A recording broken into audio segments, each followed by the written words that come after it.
কুমিরের half century, কুমিরকে খাওয়াতো দেহ গ্রেপ্তার রাজস্থানের সিরিয়াল কিলার ডক্টর ডেথ। পুরোহিতের ছদ্মবেশে এক আশ্রমে আত্মগোপন করেছিল ভয়ঙ্কর এই অপরাধী। ডক্টর ডেথ নামে কুখ্যাত এক সিরিয়াল কিলারকে রবিবার রাজস্থানের দৌসা থেকে গ্রেপ্তার করল দিল্লি পুলিশ। সেখানে একটি আশ্রমে পুরোহিতের ছদ্ম পরিচয় দিয়ে আত্মগোপন করেছিল ওই খুনি। সংবাদ সংস্থা পিটিআই জানিয়েছে, মঙ্গলবার পুলিশ খুনির গ্রেপ্তারের বিষয়টি সামনে আনে। একজন ঊর্ধ্বতন পুলিশ কর্তা সংবাদ সংস্থাকে জানিয়েছেন, ধৃত ব্যক্তি 2023 সালের প্যারোলে মুক্তি পেয়েছিল।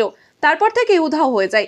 জানা যায়, অন্তত 50 জনকে খুন করে দেহ কুমির দিয়ে খাইয়েছে এই অপরাধী। 67 বছর বয়সী দেবেন্দ্র শর্মা ছিল পেশায় একজন আয়ুর্বেদ চিকিৎসক, কিন্তু সেখান থেকে অপরাধীতে পরিণত হয়।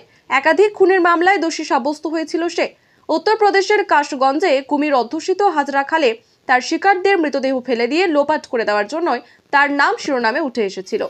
দিল্লি, রাজস্থান এবং হরিয়ানার 7টি পৃথক মামলায় তাকে যাবজ্জীবন কারাদণ্ড দেওয়া হয়েছিল।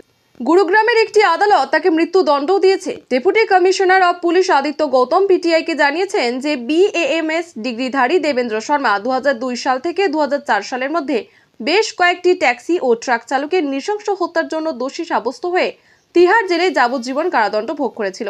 জানা যায়, শর্মা এবং তার সহযোগীরা চালকদের ভুয়ো ট্রিপের জন্য ডেকে আনত, তারপর তাদের খুন করে গাড়িগুলি চোরা বাজারে বিক্রি করত। প্রমাণ লোপাটে দেহগুলি ফেলা হতো কুমিরে ভর্তি হাজরা খালে।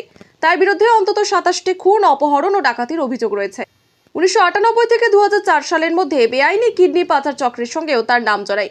সে বেশ কয়েকটি রাজ্যে কর্মরত ডাক্তার এবং দালালদের সহযোগিতায় 125টিরও বেশি অবৈধ অঙ্গ প্রতিস্থাপনের কথা স্বীকার করেছিল।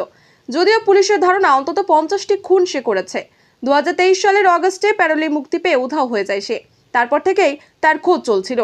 উল্লেখ্য, এর আগেও 2020 সালে প্যারোলে ছাড়া পেয়ে 7 মাসের জন্য উধাও হয়ে গিয়েছিল দেবেন্দ্র শর্মা।